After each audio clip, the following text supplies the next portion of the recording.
Blue Danube.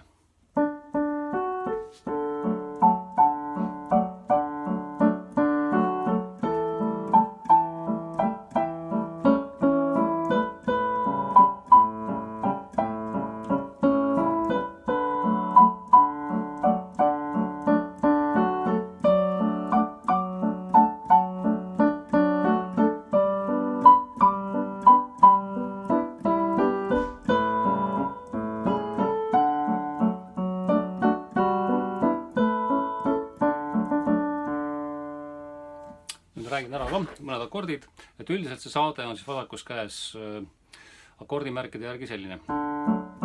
D-tuur, siis tuleb A-tuur, A7 E-bassiga. See akord tegelikult on selline. Põhikuju on selline, nüüd on pööre ja pööre.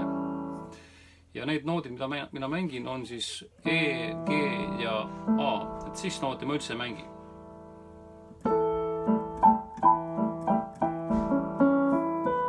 Edasi tuleb A7, tavaline. A7-st jällegi ma ei mängi E-nooti, vaid ma mängin seda niimoodi.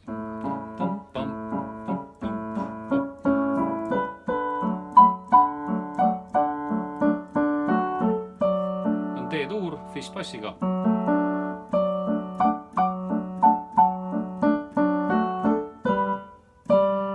G-tuur.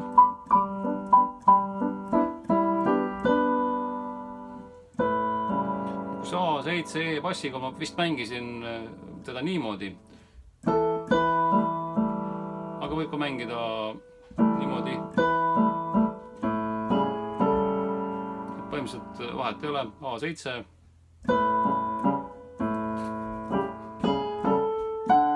Fis.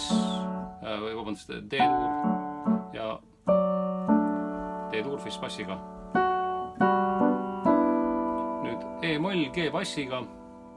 Ma mängin seda praegu kogemata G-tuurina, aga võib-olla ongi parem, sest meil E-noot on siin ka olemas ja me saame selle E-molli kõla siit ka kätte.